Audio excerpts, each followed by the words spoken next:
Good evening. This is Rudy Giuliani, and this is the Rudy Giuliani Show. And America's Mayor Live. Interchangeable. So we go from the Rudy Giuliani Show to America's Mayor Live. I'm sure we've interchanged them before. This is the show that we started. Oh my goodness, way back 3 years ago now, right? October 2022. There you go. And we do it continuously. Haven't missed a night. And it really has had a big impact in making sure that you get the news and the information and perspectives that are denied you by the censored press, of which there is. We're inundated by it. It's outrageous, the things they don't cover. You can predict it. You just predict it. Look at what happened. Look at what happened with Josh Shapiro's house. Guy burned it down. Crazy political violence. Another example of it. It came from a guy who hated Trump, hated Biden, hated Shapiro. They weren't left enough. Anybody tell you that, by the way? Did anybody else report that except maybe the Post and the Washington Times? Not many. No. Of course not. He's a nut out of this world, crazy hippie, socialist pig. Now,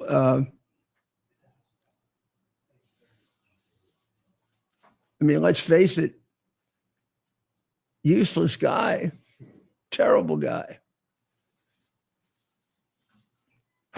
Right.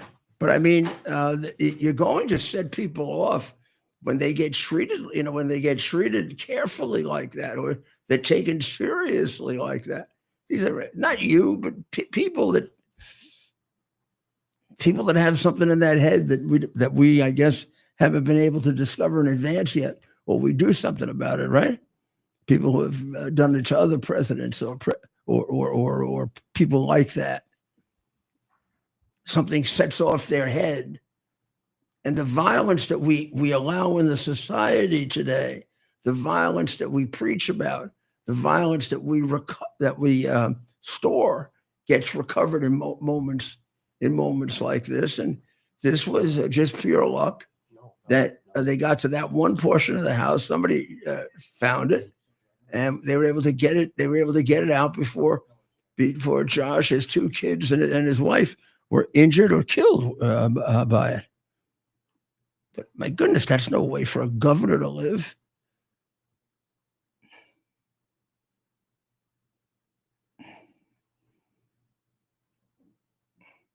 We should be so angry about this that we should take a look at how did it happen, and let's make sure it never happens again. And each time these happen, we're not. Look, the Trump investigation is still going on from last summer. It seems like ages ago that the guy in Butler County just about murdered the president of the United States before he was a nominee of the Republican Party. Then they tried it again and failed in another very close case. When are we going to get angry? And that's it. No more of these. We're going to put in the laws. We're going to get the people. And we're going to make sure this doesn't happen.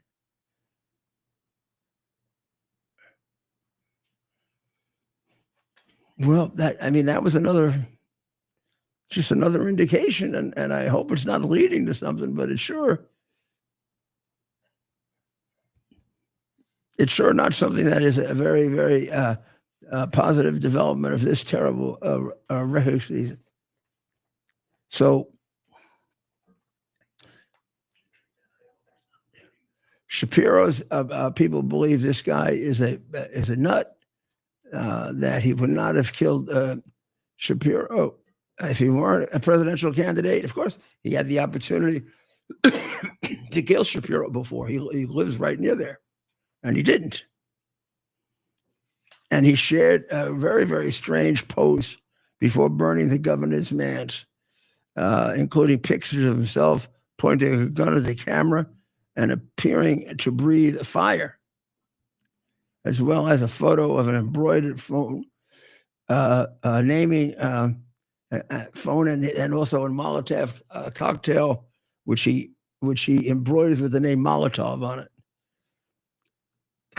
Kobe Balmer was finally arrested on Sunday in Harrisburg, and he's brought to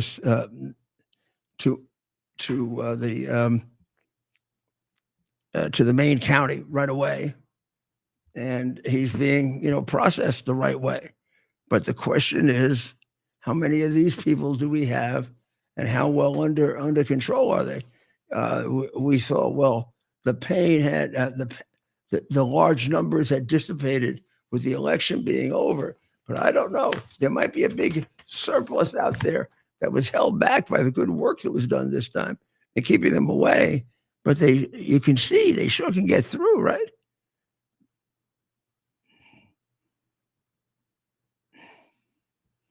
We covered sending criminals to El Salvador in the last show, except to say there's no barrier to it. There's no barrier to American citizens or non-American citizens who come in here illegally being sent back to the country for which they opted for, a country for which they left, did not have an adequate cause of prosecution. And the reality is that they will try very, very hard to create every connection they can with the United States, and that's great and that's wonderful. But we are in a crisis right now. We don't have the room to make decisions like, oh, we can take on another 2 million or 3 million. We're taking on probably, Biden is loading us with minimum 15 million people, of which, if we know a lot, about a third of them is wrong. We don't. We know very little of about 3/3 of them, about 3 of them, rather. 3. We know a great deal about 1/3 of them at best. And that would be about 3-4 million people. And that's a lot of people to know a lot about fast. So you're probably wrong about that too. We do not get the proper identifications when they're illegal. They can be created in those countries. We got to go back to the same countries for validation. So they're going to be part of it. And we're going to be stuck with these people.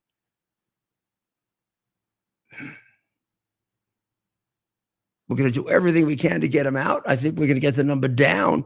But getting them out completely is not going to be easy. So I think we've got a job for us, but it's a very, very necessary one to get America back to a country of the people, for the people, and by the people. On Sunday,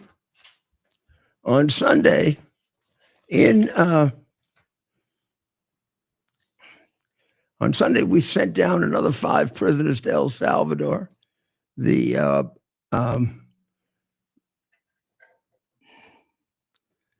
And El Salvador felt that he hadn't been given the proper procedures. I don't know what the proper procedures are.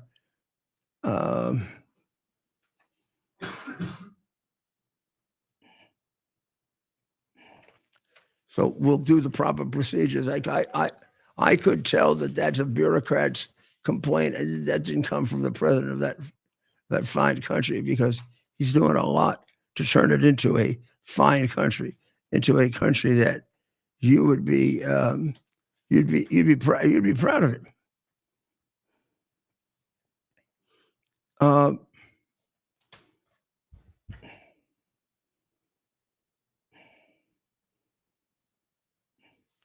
The president of Berkeley, the president of El Salvador, says that he would not be able to send back the person if he's designated as a possible criminal. Yeah, it's funny. He's like, I'm not going to return a terrorist to the United States. Why do you want that?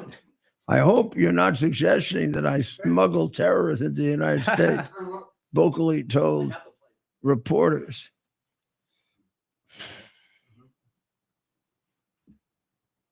Here's a clip. Let's see it. So this is from yesterday at the White House. President Bukele slamming CNN. So we have this clip from the press conference. Well, I can't. Ooh, that was good. Well, I can't. I'm suppose you're not suggesting that I'll smuggle a terrorist into the United States, right? It's I mean, always how can I smuggle? How can I return him to the United States? Like I smuggle him into the United States, or what do I do? Of course, I'm not going to do it. It's like, I mean, the question is preposterous. How can I smuggle a terrorist into the United States? I don't have the power to return him to the United States. You could release him inside El Salvador. Yeah, but I'm not releasing. I mean, we're not very fond of releasing terrorists into our country. I mean, we just turned the murder capital of the world to the safest country of the Western Hemisphere, and you want us to go back into the releasing criminals so we can go back to being the murder capital of the world? No, that's not going to happen. Well, they'd love to have a criminal, released into our I mean, country. there's a They fascination. would love it. Yeah. They're sick. These are sick people. Marco, do you have something to say about it? Yeah, I mean, Stephen outlined it. I don't understand what the confusion is. This individual is a citizen of El Salvador. He was illegally in the United States and was returned to his country. That's where you deport people, back to their country of origin. Except for Venezuela, that wasn't refusing to take people back. You ready? Ready to come back to you, Mr. President? Mayor? No, the foreign Ready to policy come of back? the United States is conducted by the President of the United States, not. Isn't that an excellent discussion? I mean, it's about like having it around your kitchen table, and it's by the most important authorities on this subject. And I don't know, I'm missing something here. Well, we'll be right back after this commercial. U.S. Army Major Scott Smiley paid a high price serving our nation. Scott was leading his platoon in Iraq when a blast sent shrapnel through his eyes, leaving him blind and temporarily paralyzed. Scott would become the first blind active duty military officer before medically retiring years later. Thanks to friends like you, the Tunnel to Towers Foundation gave Scott and his family a mortgage-free, specially adapted smart home. Show your support for America's heroes now. Donate $11 a month to Tunnel to Towers at. Are you ready for some action? I'm ready for action. Get the Elite TV plan only through the portal. 218 channels, and it's only $69.95 a month, Wow. including your free portal. That's cheaper than everyone else. Your favorite sports, movies, news, Wow. even daytime dramas. We're talking about ESPN, OAN, Newsmax, Wow. channels you can't get anymore in certain areas. Compared to the competition, this is a way better deal. Endless selection. Not to mention all the free music channels. There's over 700 premium and classic movies all ready to go. Wow. Plus, they got catch-up TV that allows you to go back and watch what you've missed or want to watch again. Cut your cable in half and get twice as much for free. Way more channels for half the cost. After the first year, the subscription then drops to $57.95 monthly, Wow. where you change or upgrade anytime. Go to QUXNow.com and get yours today. Use promo code RUDY. Act fast. These deals Here we are, pretty much at the beginning of the process here at this pristine, I call it a laboratory. It's not like a factory, it's like a hospital. This is the beginning of the process for roasting.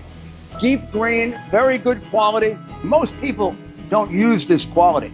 We deal with small farmers because we like to know who we're dealing with.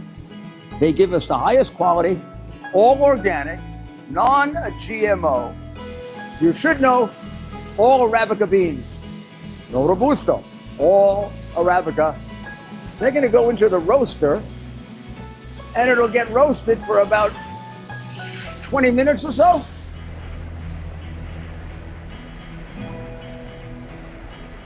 Oh my goodness, look at these. My goodness.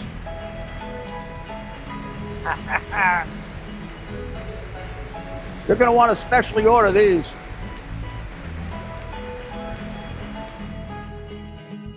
This is what goes into Rudy's coffee. Are you ready for some action? Are you ready for some action? I'm ready for action. Get the Elite TV plan only through the portal. 218 channels, and it's only $69.95 a month, Wow. including your free portal. That's cheaper than everyone else. Your favorite sports, movies, news, Wow. even daytime dramas. We're talking about ESPN, OAN, Newsmax, channels you can't get anymore in certain areas. Compared to the competition, this is a way better deal. Endless selection. Not to mention all the free music channels. There's over 700 premium and classic movies all ready to go. Wow. Plus, they got catch-up TV that allows you to go back and watch what you've missed or want to watch again. Cut your cable in half and get twice as much for free. Way more channels for half the cost. After the first year, the subscription then drops to $57.95 monthly, Wow. where you change or upgrade anytime. Go to QUXNow.com and get yours today. Use promo code RUDY. Act fast. These We are back. This is Rudy Giuliani back with you. I think you caught me having a little of my pizza in there, as I had. We actually concluded that we're so diligent we didn't eat today, right? My bad. That was a fat finger on the controls there. So that would With be a my fat fault. finger on a piece of pizza too. Well, that as well. That as well. So I was very impressed with President Berkeley, weren't you? Is it Bukele? Bukele, I think. Bukele. Oh, certainly, certainly. I was the only one thing. If there's one thing, I didn't see him wearing a tie. Oh, you always, yeah. But Yeah. I mean, maybe that's like a South American kind of look. You know, I don't know. I agree with you. I was a little disappointed about the tie. You are visiting a president. But he looked good. That Is that that it? will But- be. but- oh, You criticize Zelensky for it. he was clean. He was clean. Right? Yeah. Oh, yeah. And substantively, absolutely knocked it out of the park. Yeah, and and- complimented Trump very well. And he was really tough on not returning this guy. Well, I mean, honestly, that shouldn't be too big of a lift, right? Like, the guy no, I'm is not his- going to return a terrorist to the United States. And the guy is his citizen too. Yeah. It's not as if he's the citizen of a different country. The guy who burned down Shapiro's house is one creepy looking guy. Whoa. Have you gotten a good look at this guy? See if I have that. I have it here somewhere. Let's see. Maybe I missed him. Do we have any more information about his motives and other things like that? Yeah, I don't have him. Look at this. I thought I took his picture. I was almost certain I took his picture. We can pull that up eventually, but in the meantime, what's going on with that? Well, here he is. Oh my goodness. You get a close up of that. It's we can see that. This is out of a horror movie, right? Yeah, what? Can you see that well? Should I put That it is very viewable to the audience. I thought I had put that on the.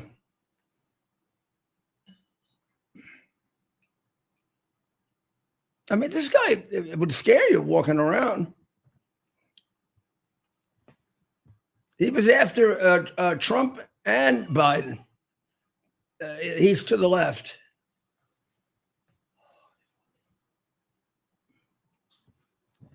I mean, this is one creepy looking guy. And his collar's all He's a messed up. father. He's a father of 4 or 5 kids. Great. Oh yeah, I saw that picture. Thank God. Where did these people come from? Shapiro was really upset, and he should be. I mean, you think of your children, not just yourself, too, in a situation like that, right? Well, it looks like you get a little time and you put a few things together, and you can start putting alliances together. You know, everybody is worried I mean, all the people who oppose Trump are just dead wrong. You know that. So Right. wrong. They're Yeah. just wrong. And they're really also very stupid because they can't open their minds to something new. Right. But if you think about it, Trump saw in this situation opportunities to create better relationships. The country of Yemen has been having a civil war forever, and part of the civil war is, of course, attacking the regular Houthi people, and the militias are doing it. And he is now going to use this opportunity where not only are the bases being bombed, but the American military is going to go after them and try to eliminate the Houthis. He's going to also help to eliminate the Houthis by identifying them. Some of them are doing things like stealing airplanes. They're taking advantage of all kinds of different illegal schemes to hurt and to take advantage of people. And they all operate in an area of Yemen that is pretty easily to access. So the Israelis may have failed in getting them.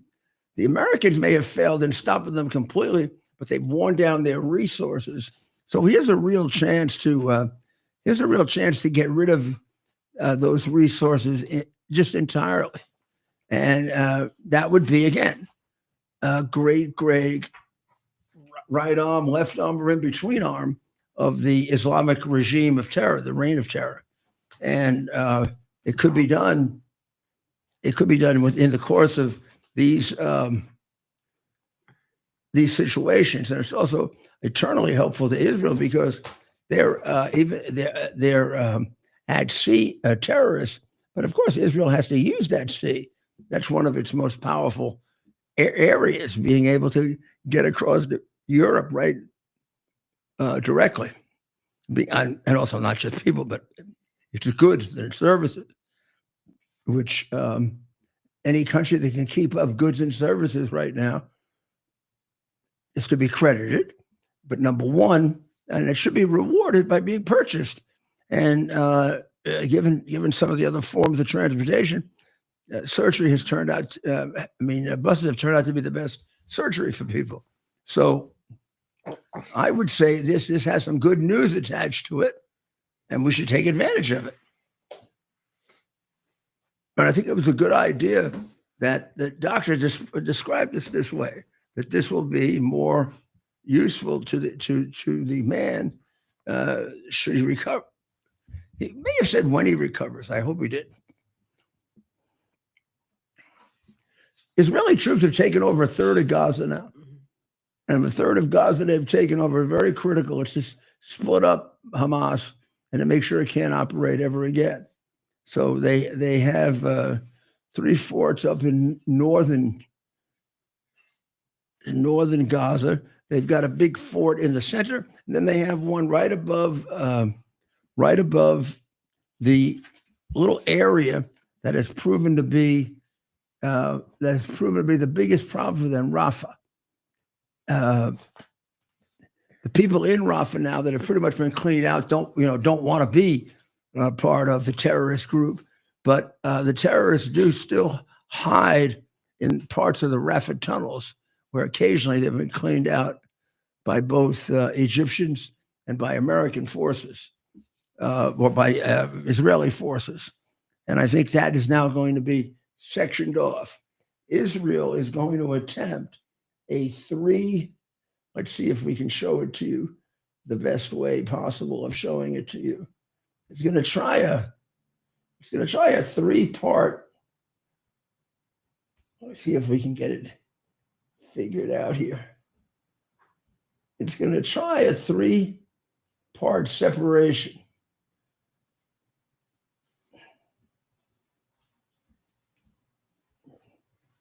There's the Gaza Strip. I think you see it right there. It's going to try a 3-part separation.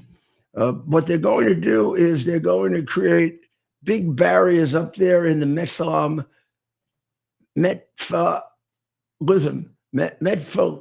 Medfilsim corridor, and it's going to put a big security presence in there to protect that area of the border. Then as you move toward the center of the country and you see that road that goes right through the middle, they'll put one there, and then one will be put down all the way below Khan Yunis, and it'll be down in Rafah, because that's where a lot of the good stuff that's where a lot of the good people can be taken care of without fear of terrorist retribution. At the same time, isolating all the terrorist sanctuaries they can isolate and getting rid of them, and then counting on the Egyptian people to keep up their half of the bargain of taking people and making sure that it deals with them. But Israel will participate in it and will not just walk away, which is very good and very, very important.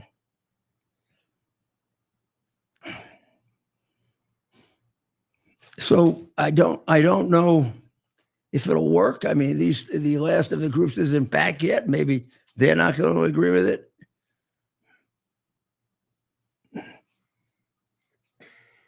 I don't know. I don't know that there's much more that you can do at this point. This is about it. The population there is very, very hidden. The sanctuaries have done a good job of keeping this down and keeping it below the radar. But they'll be able to be found and taken out.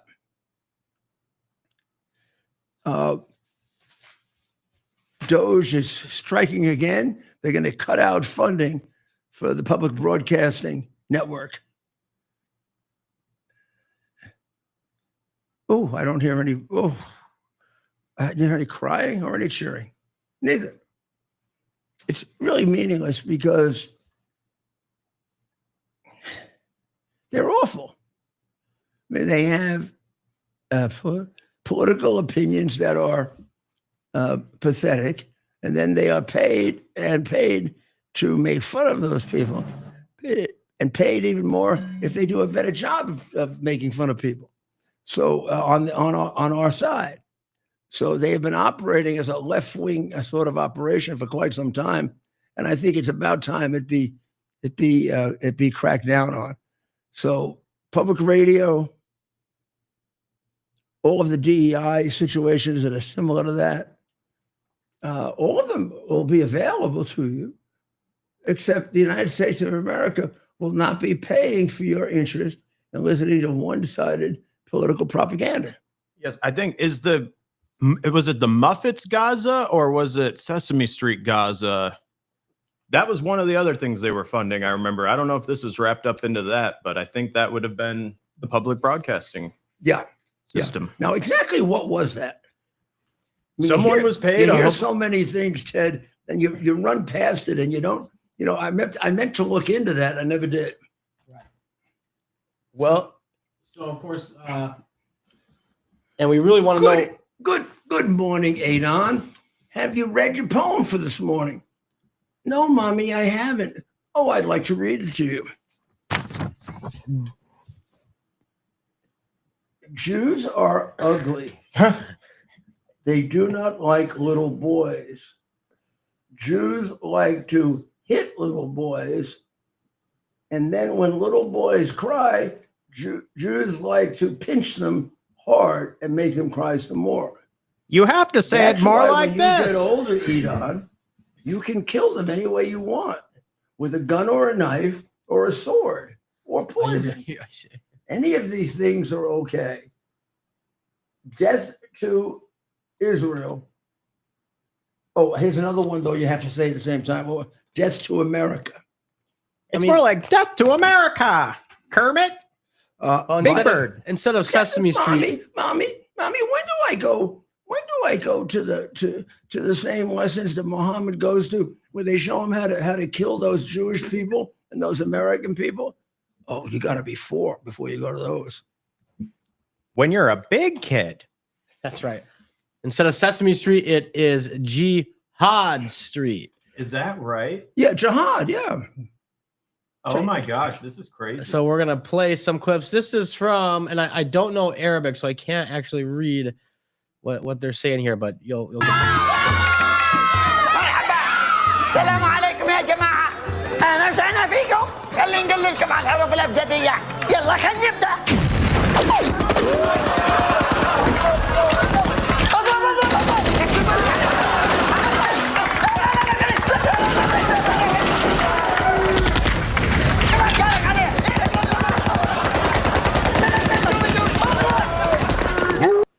We're gonna verify that that's not. I don't think that's. I think that's a different That might be a one. Jimmy Kimmel skit. I might have to. I think that's something else, but it's funny. But Jimmy's here's a real. Well, it's funny. It's not Jimmy Kimmel.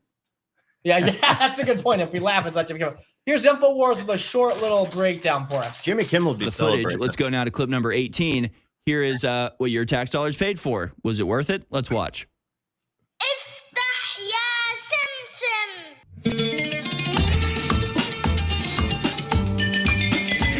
Iraqi Sesame Street, folks. I can't believe this didn't work. Wait, you're telling me they had Elmo speaking Arabic, and yet there's still terrorists in that country? Do you remember when the PBS employee was caught by O'Keefe or Project Veritas saying, yeah, these Trump supporters are so evil. If we could, we'd take their children and put them in camps and make them watch Sesame Street all day. Because I don't know if you need to know this, Sesame Street has always been a propaganda tool. It just used to be wielded on America alone. It was so successful.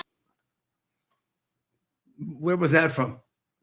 That was Sesame Street Arabic version, and we were a friend of ours from InfoWars. Was What makes them think they can get away with that? Do they think they are expressing the broad base of opinion of America, and we don't mean anything? Our views don't mean anything, right? That we're not Americans, right? That Jews aren't. Yeah, and I mean, look, there's multiple problems with this, right? I mean, for example, why is the U.S. government? Why is our taxpayer dollars being used to fund what essentially ends up being propaganda, anti-American propaganda? I mean, this Sesame Street is funded around the world by the public broadcasting. I'm sure USAID money was involved, and so it's a waste of taxpayer dollars. But even worse, it's anti-American. They were promoting anti-American rhetoric that's often said on these programs. I mean, we have reports of this show in the past calling on telling Palestinian kids, how to kill Jews. Yep. Palestinian children are told to punch Jews and turn their faces into tomatoes in order to liberate Palestine. This is an article from 10 years ago. And it's a children's show on Al Aqsa television. So again, just to be fair, this isn't Sesame Street now, but another children's show. Is that a local? I guess local. That's a Palestinian station. That's right. Al Aqsa, I feel like is like a main one though.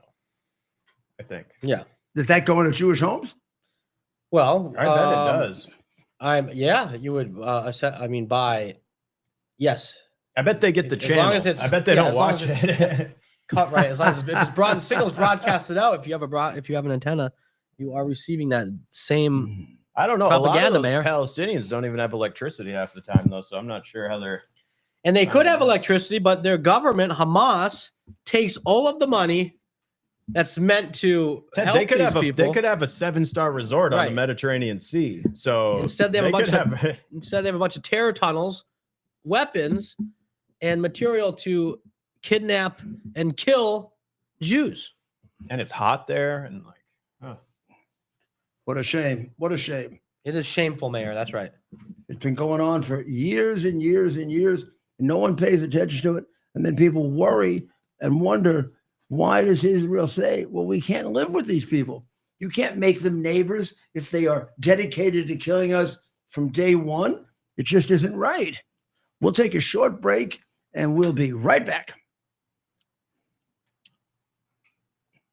U.S. Army Major Scott Smiley paid a high price serving our nation. Scott was leading his platoon in Iraq when a blast sent shrapnel through his eyes, leaving him blind and temporarily paralyzed. Scott would become the first blind active duty military officer before medically retiring years later. Thanks to friends like you, the Tunnel to Towers Foundation gave Scott and his family a mortgage-free, specially adapted smart home. Show your support for America's heroes now. Donate $11 a month to Tunnel to Towers at Are you ready for some action? I'm ready for action. Get the Elite TV plan only through the portal. 218 channels, and it's only $69.95 a month, Wow. including your free portal. That's cheaper than everyone else. Your favorite sports, movies, news, Wow. even daytime dramas. We're talking about ESPN, OAN, Newsmax, Wow. channels you can't get anymore in certain areas. Compared to the competition, this is a way better deal. Endless selection. Not to mention all the free music channels. There's over 700 premium and classic movies all ready to go. Wow. Plus, they got catch-up TV that allows you to go back and watch what you've missed or want to watch again. Cut your cable in half and get twice as much for free. Way more channels for half the cost. After the first year, the subscription then drops to $57.95 monthly, Wow. where you change or upgrade anytime. Go to QUXNow.com and get yours today. Use promo code RUDY. Act fast. Here we are, pretty much at the beginning of the process here at this pristine, I call it a laboratory. It's not like a factory, it's like a hospital. This is the beginning of the process for roasting. Deep grain, very good quality. Most people don't use this quality. We deal with small farmers because they like to know who we're dealing with. They give us the highest quality, all organic, non-GMO. You should know all Arabica beans, no Robusto, all Arabica. They're gonna go into the roaster and it'll get roasted for about 20 minutes or so.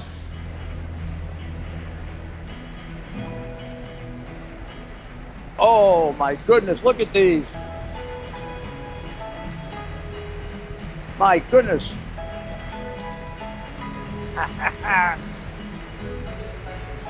You're going to want to specially order these.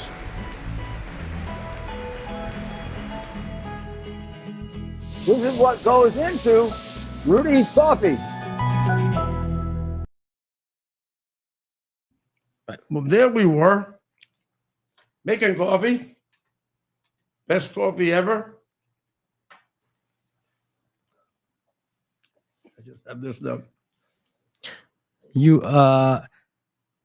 the two most famous Diet Coke drinkers.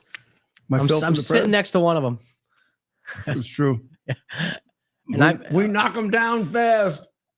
And the mayor has turned me into a Diet Coke drinker, which is better than the regular stuff. I used to drink the regular stuff.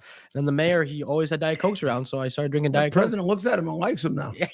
I can trust that guy. I can trust that guy. He's on the diet stuff, the good stuff. So the president looks to me like, and I didn't get a chance to talk to him personally about it. And the weekend's almost here. I keep thinking the weekend's a while away. It's still, right? It's only Tuesday, so it's still a ways away. No, it's almost. Well, I guess, yeah. It really isn't right here. I mean, the weeks go fast, though, with our show, I hate man. to call him on the phone and ask him these questions. I get a feeling this honeymoon thing with Putin is ending. Those were calculated comments that he made about Putin. He's unhappy with him, and there's no need for this killing, and it's really irritating him. Right. And I do think, best way to analyze Trump is think of him like maybe. I mean, I'm different than Ted, and Ted is different than Stephen, and Stephen is different than Dr. Maria, and we can go on and on with the people we talk to, or Kara, or whatever. But it is actually effective, even though we're different. And there might be a little distortion here, but it'll get you somewhere near the answer. If you want to know what Trump is thinking, what are you thinking? What do you think is common sense here? Now, put aside your own. If you have particularly hard prejudices on a subject, put it aside for a minute. Just think if you didn't have particularly hard prejudices on a subject, what would your feeling be? If you don't have particularly hard prejudices, then just go with it. And as a person, if you consider yourself a person of rationality and common sense, you'll think the same thing Trump does. Right. You might look at it differently. You might not see the humor in it. He might. You might think it's a little better than he does. But it's a good way. So there's no way he's not annoyed that Putin is now carrying this out and killing people over and over and over and over and over again. Here's the problem. And this is my advice to him. Just expressing annoyance with Putin's not enough.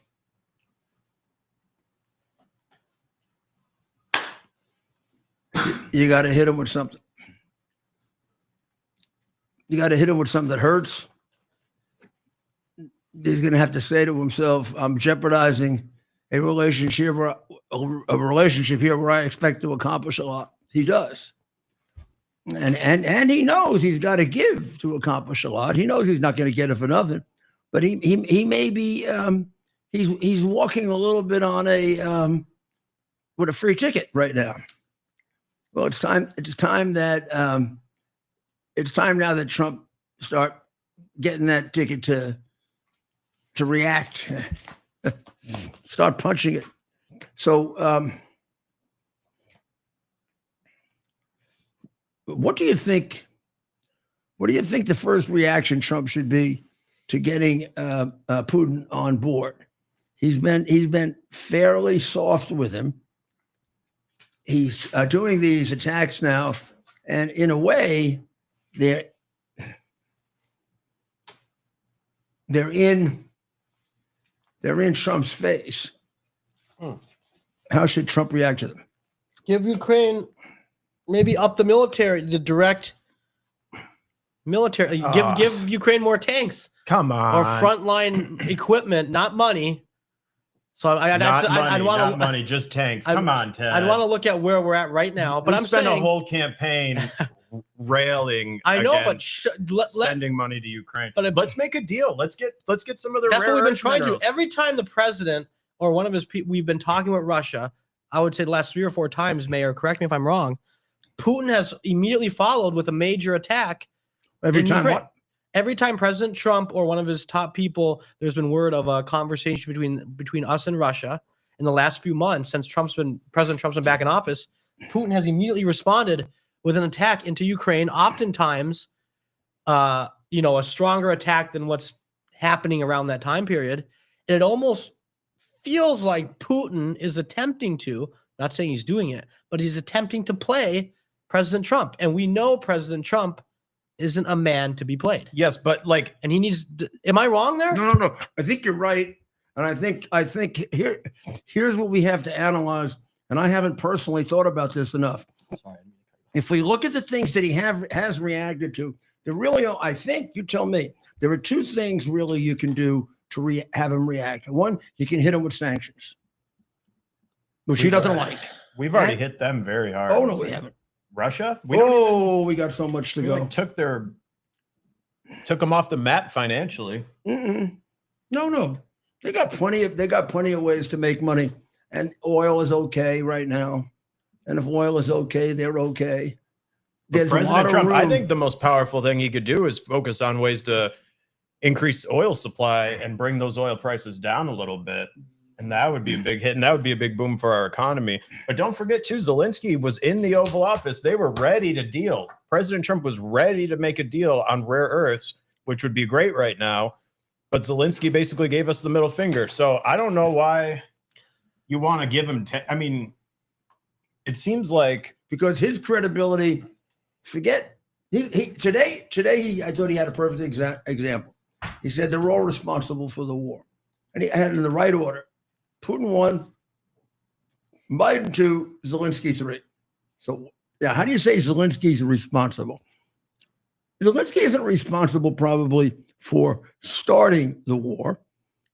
His pestering and his making a big deal of trying to be in NATO has some responsibility for it. When he was told maybe to keep his mouth shut about that, his constantly talking about it meant that Putin was going to look for an opportunity to come after him.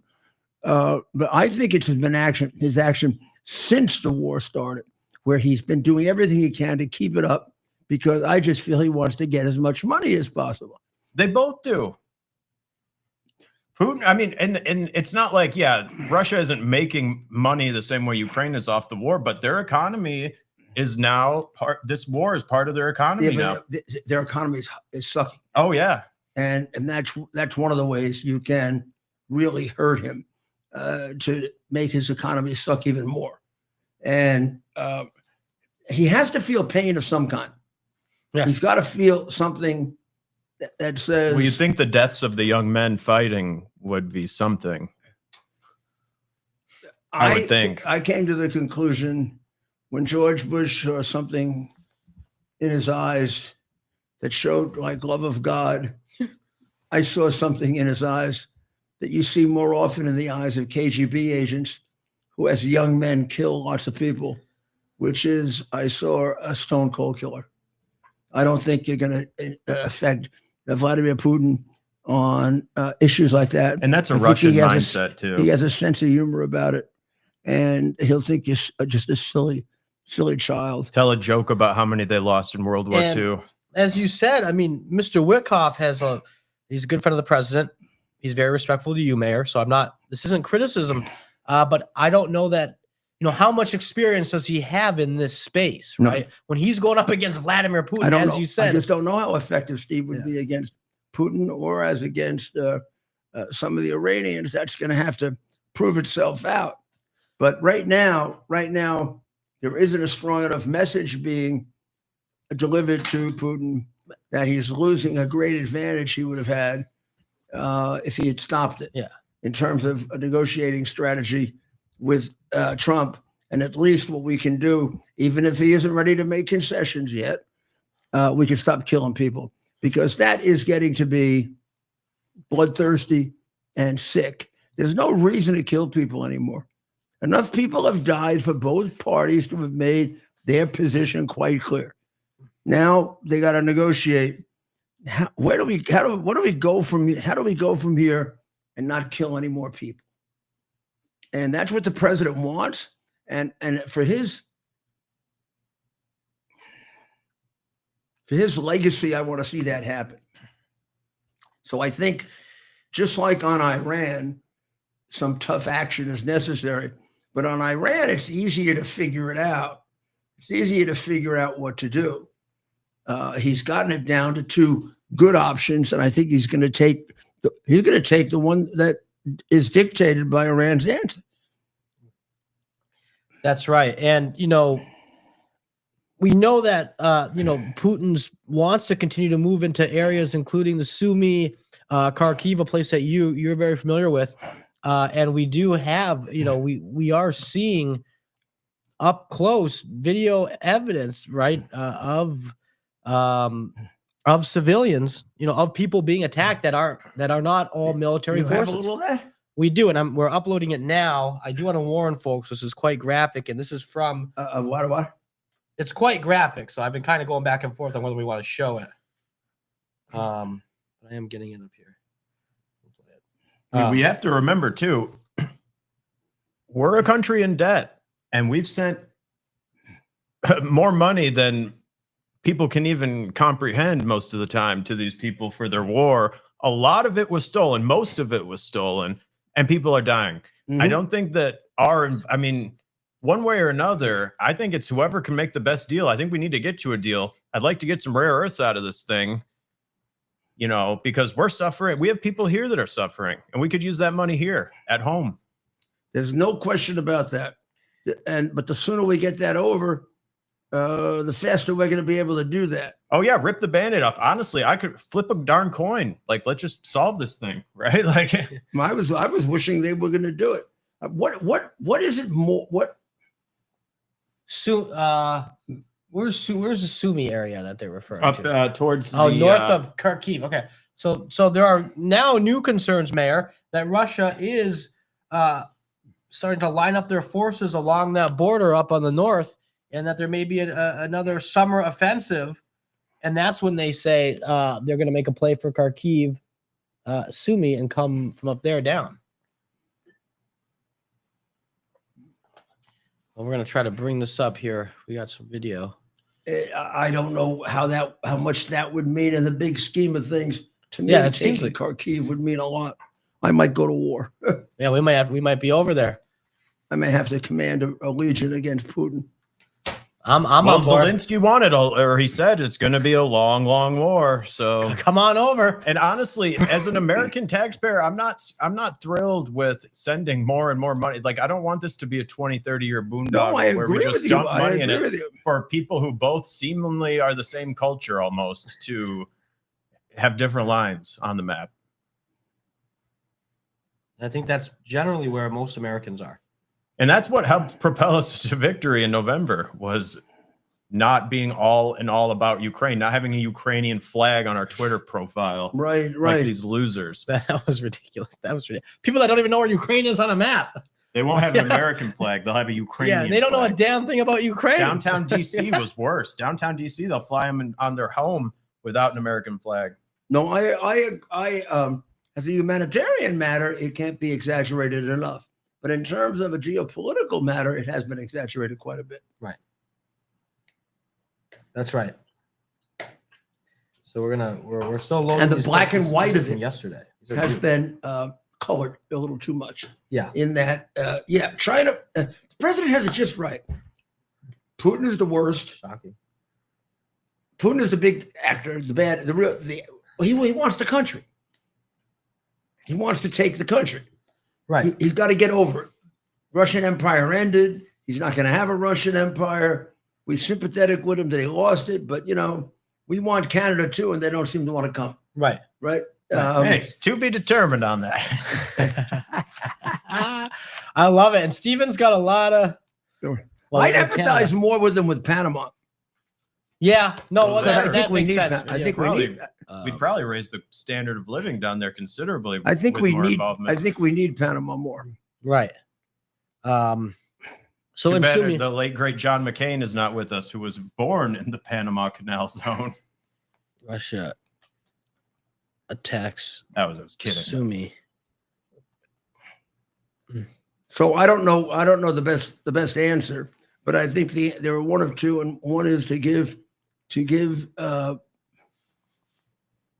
Ukraine some quick, very, very effective military equipment that'll say to Putin, it's time to end this thing. It's ridiculous.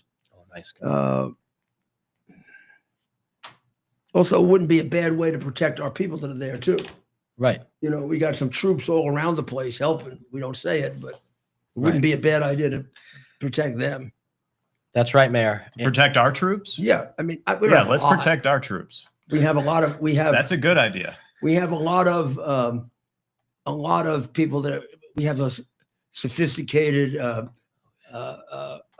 tanks. We've got some sophisticated planes that they don't know how to fly, that we're teaching them. So there are Americans there. And every time a bombing takes place, it could be an American that's hit. Right. And it's so I think it's prudent for us to try to get this thing over with. Now it is Zelensky could have had it done in the Oval Office. We watched it. It was a disgrace. Come on. Was that? Yeah. It's it makes you wonder. It really does. So what we want to bring up here, we have some. This is video footage of the attacks that took place in Sumy.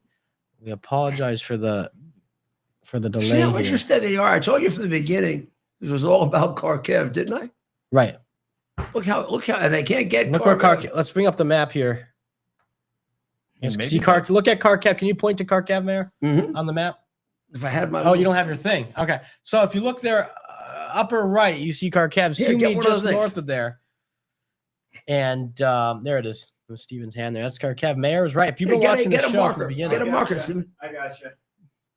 then here's footage from Sumi from Sunday. A warning, this is very, very graphic.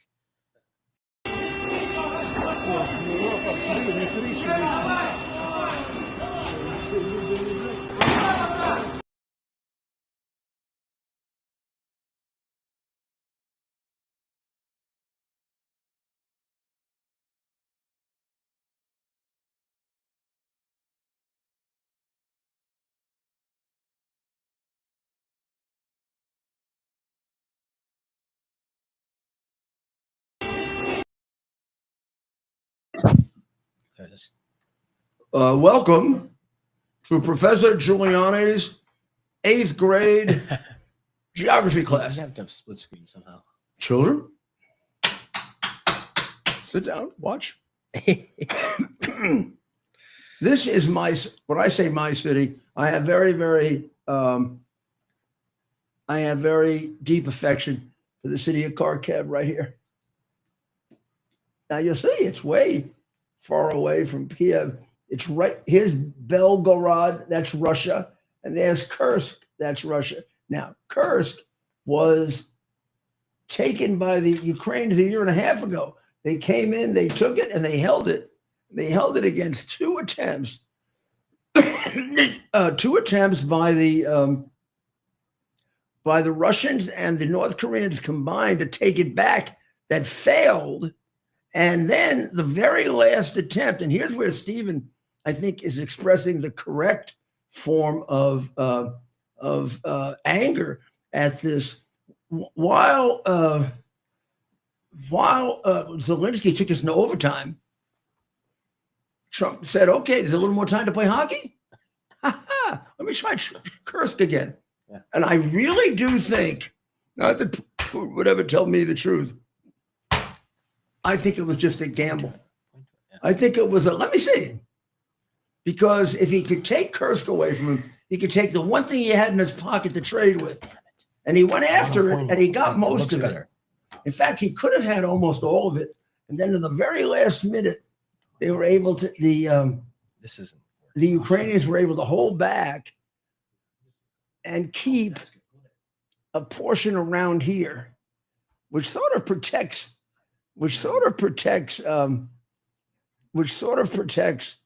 Sumy and Kharkiv. Now, Putin was making a lot of that, but Zelensky again moved some troops on the border, and now he's taken Belgorod, which is another big city.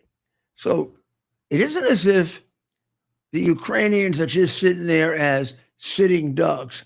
But the general death toll is going up. And here's what's interesting in this war. And I have great fear that when we hear the toll of this war, there are going to be a lot more Ukrainians dead than we know of.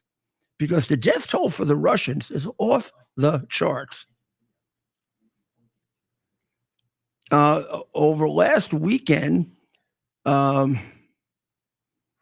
100 were injured 300 were killed, 34 were killed, and 100 were injured in one day in the city of Sumy.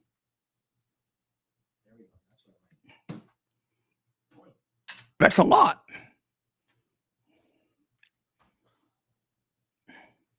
They also hit university and residential buildings in Kyiv and Kharkiv. Now, the Ukrainians hit Belgorod. The Ukrainians also were hit themselves. In Moscow, there was a meeting of Ukrainian military commanders.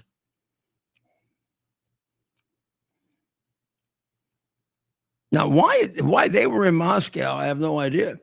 And why they were hitting Moscow is very odd. We got to find out what that means. I mean, that would be like an outrageous violation of the rules of war. He does call it, Trump does call it the Biden war, but he also blames Zelensky for not having taken opportunity for the time when, as we thought, and I think we were right, we could have rung we could have rung Putin's bell and sort of ended the damn thing, but we didn't.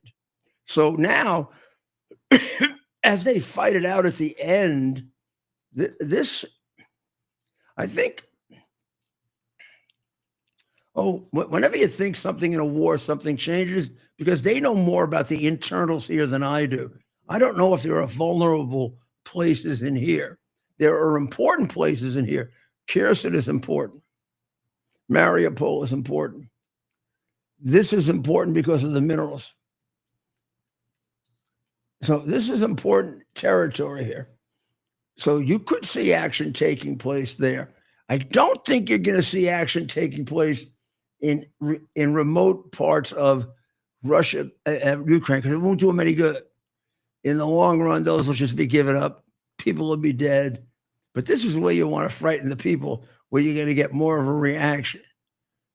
And I think there are going to be actions against Russians in various parts of the area, like there has been up here in Belgorod.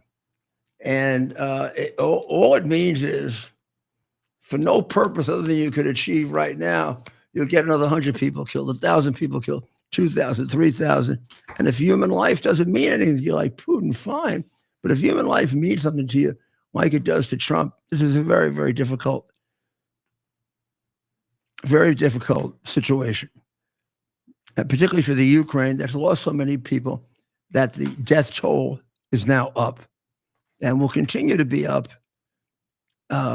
forever. The oldest Pearl Harbor survivor died today, Vaughn P. Drake Jr. He was from Kentucky. He was 23 years old. At the time, the Japanese conducted their attack on the U.S.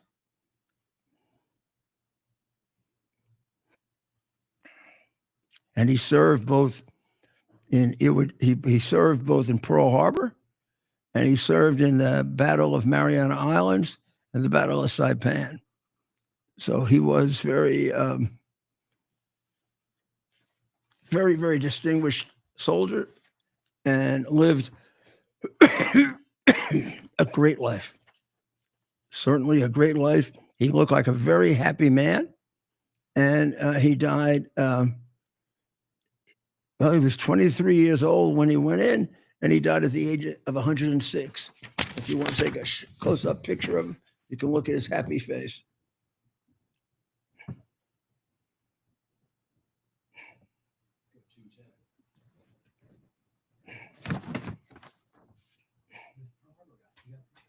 Isn't that wonderful?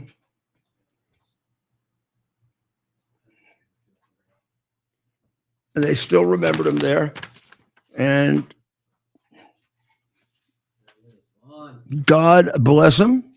God bless him. How old was he, Mayor? 103. Just a little older than me. He's got a few years on you yet. A few years. I would say. Well, I'd say God bless him, the stories he could tell. Yeah. Right? Well, this Trump has been busy on other things, and I think that's hurt. That's hurt. They know that too.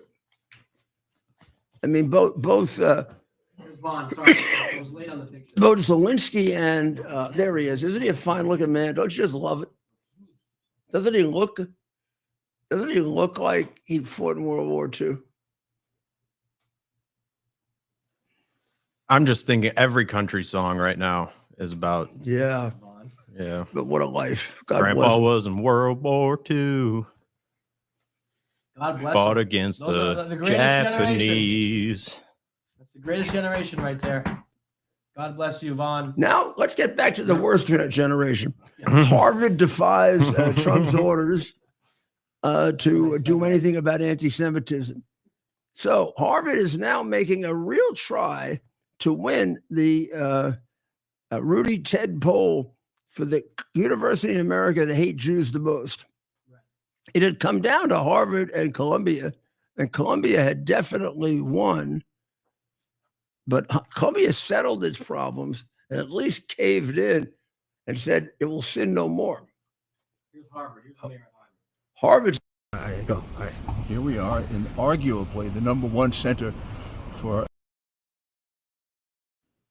I just want to play that little clip. I know you're in the middle of saying something. Go ahead. You want to play that? Yeah. Okay. So here's the mayor and I at Harvard University. There you go. All right. Here we are in arguably the #1 center for Jewish hatred in America. Now, Colombia would dispute that. And of recent date, Colombia has actually been more anti-Semitic and displayed more Jewish hatred. But this is a good solid second, if not first. Notice, you sort of get the feeling you're in Moscow right before the communist revolution. We have Oriana, the Marxist Unity Group. Yeah, I mean, that's really, Marxism has really been a very solid ism that's led to 100 million deaths. Could be, if you throw China and Russia in, probably about 120, 130. It's a good number, 130 million people dead, if you're big on eugenics. Oh my goodness, then we have Joe Ramsey. Socialism and democracy. Democracy as tyranny of the majority. That's the way we would call it. Notice there isn't the word freedom there. Then we have, well, who the hell knows what the SPUSA National Committee is, or the AFSOASME, I know what that is, yeah. Which gives you a general sense that the trade union movement is kind of like no longer pretending that it isn't communist. Look at the picture of Trump. If that isn't an attempt to make him look like a Nazi, I don't know what is. I mean, this is really ridiculous. Now, so this, I would have to give Harvard points here for maybe being the #1 center of Jewish hatred in America. About a month or two ago, Harvard was clearly out front as the #1 center of hatred of Jews. Now, the last couple of weeks with the burning and the fires, Colombia seems to be trying to take that away from them. Since their sports, particularly their football, is like sissy sports, they can't compete that way any longer. So now they compete in hatred. Hatred of America, that would be the Marxism. We know about the hatred of the Jewish people. Now here's the interesting thing. Here we are talking about the #1 center of hatred of Jews in America. Maybe here, maybe Colombia. Definitely #2. But look at the name of this. Come over here with me.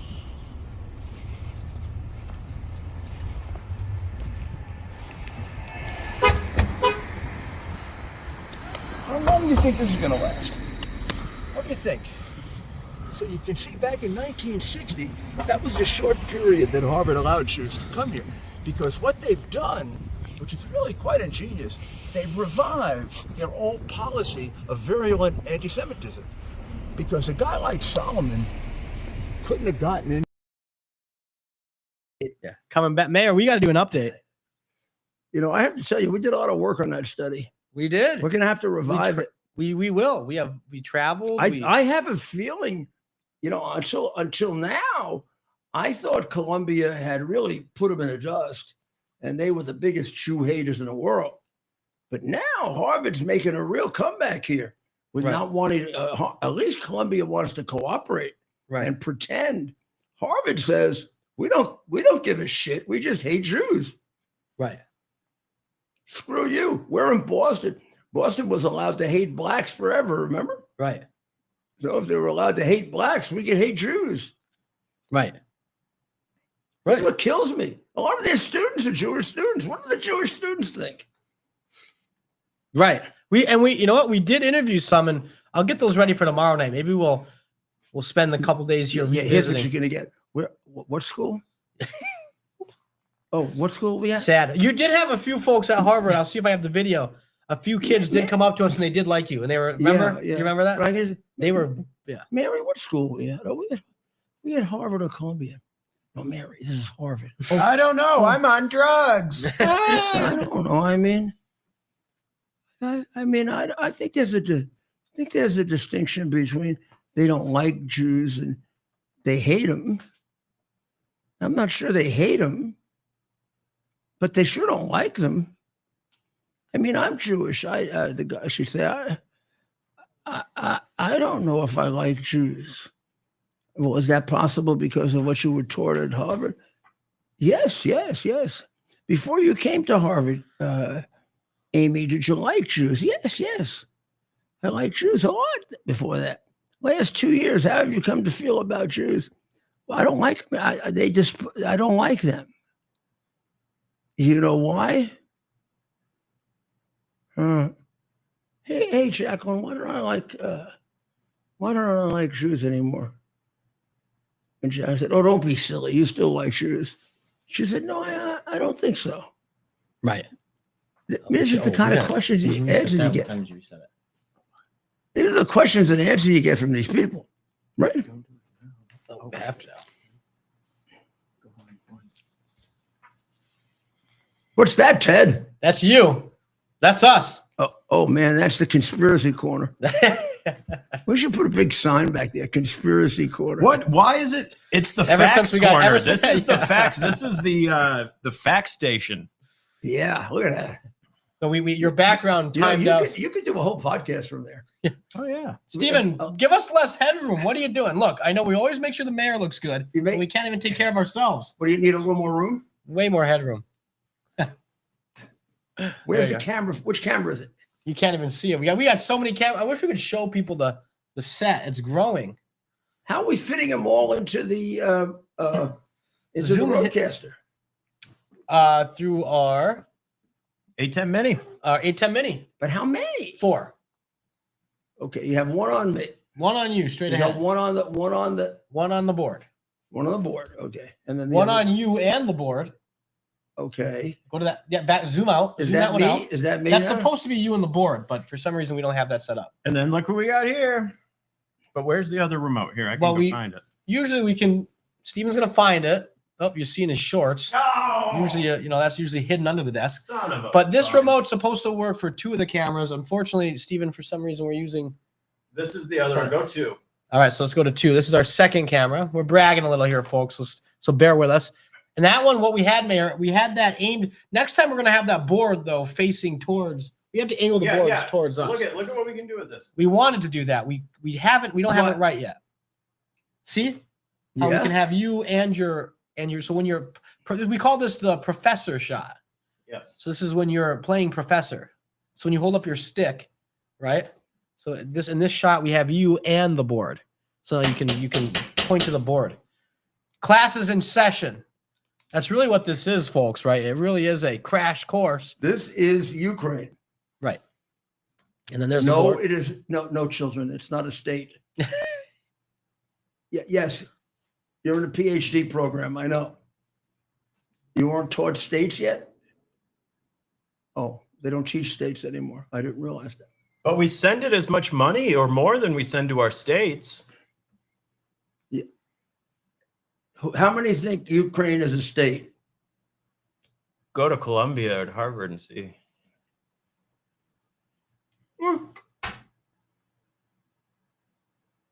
Oh, you're wondering why Trump is trying to get Greenland a state? They are already, and we have Denmark too. Oh, that's nice. Yeah, Denmark's a state too. That's good. Way to go, Brigham. Smart kid. Anybody know what Crimea is? Oh, that was silly. I thought I had a bunch of. All these kids have master's degrees in geography. Right. This is a map. You know a map, right? At least that. You don't know a map. Right. Must be a hell of a thing being a teacher today, right? It's probably awful. So how many more criminals do you think we'll be sending to El Salvador? I'm hopeful. I'm hopeful everyone. We're gonna stick some Americans in there with them. That's what. What do you think? Look, we know we know the president, you know, and I'm sure the president was doing it with with similar thoughts, right? That will just send these liberals up, and you can't help it, right? You can't help it. It's just too easy. And watching these liberals just blow a gasket day after day. Penal colonies are successful, though. I'm not like in theory. It could become Australia. Yeah, and they're cool there. They're good people, mostly. Right. We just know the media had a field day with that one. There are a higher proportion of addicts in Australia, though. Interestingly enough, really, maybe that has something to do with its history as a penal colony. That would make sense. You know, they have New Zealand has a real sense of superiority over Australia. The Kiwis. They were selected. They were selected to come. They were poor people, but they were selected to come. Really? Yeah. That's how that worked? What? For New Zealand? But they weren't thrown out. They were selected to come. They had a choice. They didn't have a choice. They did. Oh, they did. Okay. Yeah. So who wants to come to New Zealand? It's a new island. Yeah. And a lot of people would. And it's nice. It's nice. I mean, there are people that have a sense of adventure. Oh, no, I mean, America, of course. So I'm not. I didn't know that was how. Let's say in those ages, think of America. You were an outdoors person. You were a hardy person. You liked adventure, and they'd give you a nice steak, and all of a sudden you have your own home and stuff like that. Have to build the home, but yeah, I can see it back then. No TV or all these distractions now to sit on a couch, right? Life wasn't going to be very different. There was no TV. There was no telephone. You weren't going to. No smartphone, no X, no Twitter to keep up with the mayor and America's Mayor Live. You're going to go with a group of people that you like, hopefully. Yeah. Yeah, America's Mayor Live back then, you'd have to stand in town square. It wasn't much different than going to the U.S., you know. Exactly. They didn't know the difference between the U.S. and, I mean, we looked a lot bigger. If you looked at a map, you could see a lot more possibilities. We don't learn enough about the early 1700s and the 1600s. But they, of course, in America, the only ones who went to America, you had to be a white racist. Yes, you're a white. Didn't matter if you were Catholic, Protestant, Jewish. You had to Spanish, pass Portuguese. a 3-day course. Yes, in hating black people. Right. And the Native Americans were one big tribe of peaceful, happy, who loved the animals. The Native Americans. They were just great people. Pocahontas. What Columbus did to them.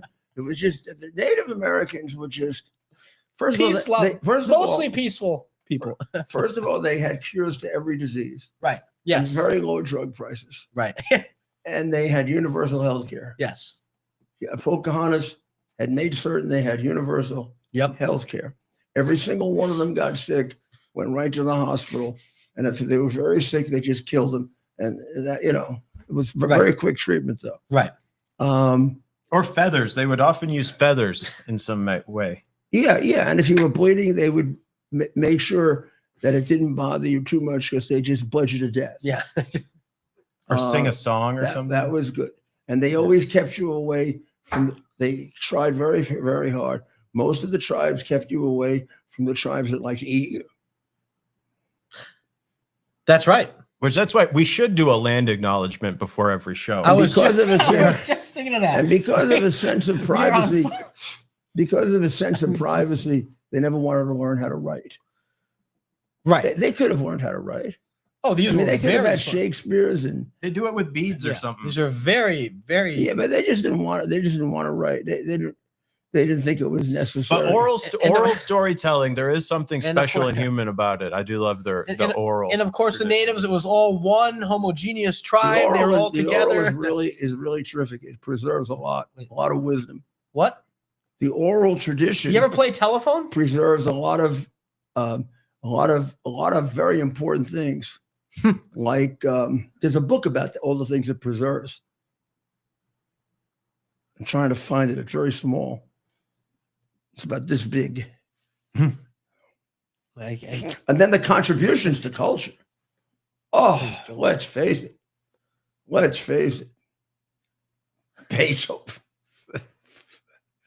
Beethoven. Mozart. Who did the Sistine Chapel? Michelangelo. What a stupid idiot he was. I mean, we had real Chief. We had real artists. I'm not going to go there. We were terrific. There was an artist once at a very, very important camp. He put together 45 scalps, and he made a scalp dream exhibit. catcher. It was so beautiful, and it was absolutely terrible that it got ruined because they didn't think carefully. They took some of the scalps with people from psoriasis. And the psoriasis affected the whole, and now we can't see it anymore. Yeah. But it was considered one of the greatest contributions of one of the most important tribes, for which the Cleveland Indians were named, which is why the Indians had to become like a prophylactic. Yeah. So of course, the mayor, we're being sarcastic and we contributed nothing. What we did to those poor people, we even insisted on things like they shouldn't kill themselves. And well, nobody talks about the fact that they were also a bunch of warring tribes against each other. I hate how the liberal woke, I don't even know, modern academia, right? They play it off as though we came over here, or the white man came over here and disrupted like this peaceful, homogenized group of people, right? These tribes, Mayor, as you know, there were hundreds of them, and they were killing each other. They were at war with each other. On the other hand, there were some very peaceful and very good ones. It was like of course, they weren't all violent. I didn't mean it was a mix, but obviously the violent ones dominated. Yeah, because of the way they operated. But that's okay. Yeah, all history is distorted by that. But here's what we're here for. We're here to make sure this history isn't distorted. And the guy to focus on now, and don't let him do a Joe Biden on you, is the guy who gave Joe Biden the most money, Xi Jinping. That's the guy we got to watch out for, and we got to be flexible enough in this analysis. We may get a change. Xi may not be taking us down to the wire. Meaning we could have a new guy trying to move the world into Chinese communism. The number of changes that have taken place in the group around him is beginning to become alarming, not to the point where it's obvious yet, but to the point where a legitimate question can be raised. Are they getting rid of the dump them? So let's see. So you stay with us and we will let you know about that. Tomorrow we'll be back at our usual time. That is 7 o'clock on the Rudy Giuliani show, on Lindell's speech, and on the Z Network. And then at 8, we'll be back with our great show, America's Mayor Live, show number what? 600 and tomorrow will be 648. 648. 648. You got to stay with us, and you can go back and watch some of them. You'll see it's kind of like it's a lesson in what you don't hear elsewhere, because we're not afraid to tell you about it. A lot of people are. And there's nobody to tell us not to tell you. So that's what America's about. God bless America. It's our purpose to bring to bear the principle of common sense and rational discussion to the issues of our day. America was created at a time of great turmoil, tremendous disagreements, anger, hatred. It was a book written in 1776 that guided much of the discipline of thinking that brought to us the discovery of our freedoms, of our God-given freedoms.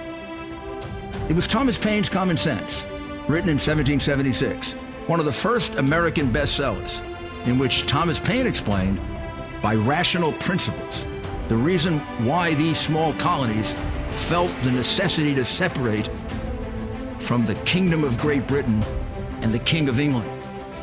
He explained their inherent desire for liberty, for freedom, freedom of religion, freedom of speech, the ability to select the people who govern them.